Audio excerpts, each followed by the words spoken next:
ভৈমী বা জয়া একাদশীর ব্রত মাহাত্ম্য।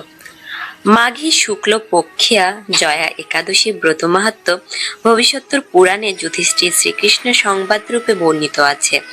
শ্রী গরুড় পুরাণে মাঘ মাসের শুক্লা পক্ষিয়া একাদশী তিথিকে ভৈমী একাদশী নামে অভিহিত করা হয়েছে। কল্পনাত্রে বিভিন্ন পুরাণে বিভিন্ন নাম দেখা যায়।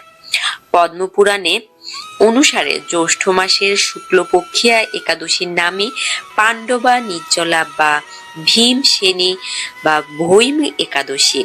যুধিষ্ঠির বললেন, হে কৃষ্ণ, আপনি কৃপা করে মাঘ মাসের শুক্লপক্ষের একাদশীর সবিষয়ে বর্ণনা করুন। শ্রীকৃষ্ণ বললেন, হে মহারাজ, মাঘ মাসের শুক্লপক্ষের একাদশী জয়া নামে প্রসিদ্ধা। এই তিথি সর্বপাপ বিনাশিনী, সর্বশ্রেষ্ঠা, পবিত্রা, সর্বকাম ও মুক্তি প্রদায়িনী।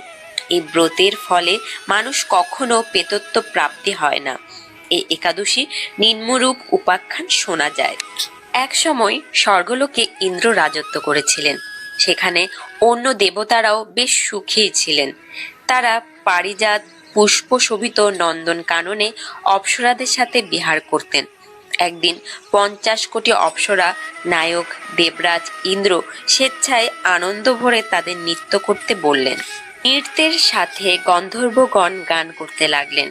পুষ্পদত্ত, চিত্রসেন প্রভৃতি প্রধান প্রধান গন্ধর্বেরাও সেখানে উপস্থিত ছিলেন। চিত্রসেনের পত্নী নাম মালিনী। পুষ্পবন্তী নামে তাদের এক কন্যা ছিল। পুষ্পদত্তের পুত্রের নাম ছিল মাল্যবান। এই মাল্যবান পুষ্পবন্তীর রূপে মুগ্ধ হয়েছিল। পুষ্পবন্তী পুনঃ পুনঃ কটাক্ষ দ্বারা মাল্যবানকে বশীভূত করছিল। ইন্দ্রের প্রীতিবিধানের জন্য তারা দুজনই নৃত্য গীতের সেই সভায় যোগদান করেছিল। কিন্তু একে অপরের প্রতি আকৃষ্ট থাকায় উভয়ে চিত্ত বিভ্রান্ত হচ্ছিল। সেখানে তারা পরস্পর কেবল দৃষ্টিবন্ধ অবস্থায় দাঁড়িয়ে থাকলো। ফলে গানের ক্রম বিপর্যয় ঘটল।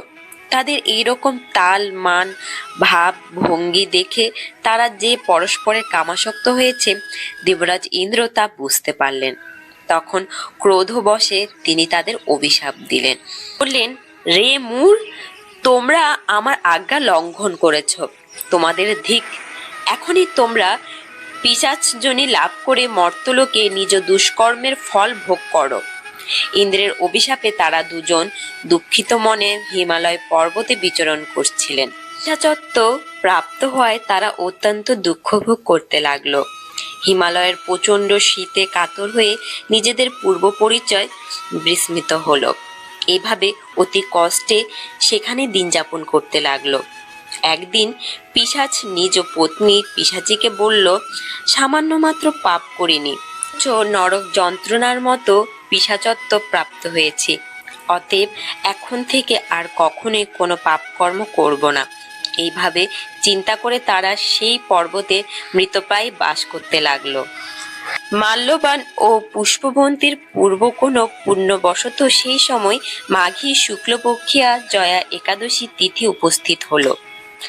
তারা একটি অশ্বত্থ বৃক্ষতলে নিরাহারে নির্জলা অবস্থায় দিবানিশি যাপন করল। শীতের প্রকোপে অনিদ্রায় রাত্রি অতিবাহিত হলো। পরদিন সূর্যোদয়ে দ্বাদশী তিথি উপস্থিত হলো। জয়া একাদশীর দিন নিরাহার ও রাত্রি জাগরণে তাদের ভক্তির অনুষ্ঠান পালিত হলো। এই ব্রত পালনের ফলে ভগবান বিষ্ণুর কৃপায় তারা পিশাচত্ব দূর হলো। তারা দুজনেই তাদের পূর্বরূপ ফিরে পেল। তারপর তারা স্বর্গে ফিরে গেল। দেবরাজ তাদেরকে দেখে অত্যন্ত আশ্চর্য হলেন। তিনি জিজ্ঞাসা করলেন, কোন পুণ্য ফলে তোমাদের পিশাচত্ব দূর হলো? আমার অভিশাপ থেকে কে তোমাদের মুক্ত করলো? মাল্যবান বললেন, হে প্রভু, ভগবান বাসুদেবের কৃপায় জয়া একাদশী ব্রতের পূর্ণ প্রভাবে আমাদের পিশাচত্ব দূর হয়েছে। তাদের কথা শুনে দেবরাজ ইন্দ্র বললেন, হে মাল্যবান, তোমরা এখন থেকে আবার অমৃত পান করো। একাদশী ব্রতে যারা আসক্ত এবং যারা কৃষ্ণ ভক্তি পরায়ণ, তারা আমাদেরও পূজ্য বলে জানবে। এই দেবলোকে তুমি পুষ্পবন্তীর সাথে সুখে বাস করো। হে মহারাজ, এই জয়া ব্রত ব্রহ্মহত্যা জনিত পাপকেও বিনাশ করে। এই ব্রত পালনে সমস্ত প্রকার দানের ফল লাভ হয়। সকল যজ্ঞ ও তীর্থের পুণ্য ফল এই একাদশীর প্রভাবে আপনা হতেই লাভ হয়। অবশেষে মহা আনন্দে অনন্তকাল বৈকুণ্ঠে বাস হয়। এই জয়া একাদশী ব্রত কথা পাঠ ও শ্রবণে অগ্নিষ্টম যজ্ঞের ফল পাওয়া যায়।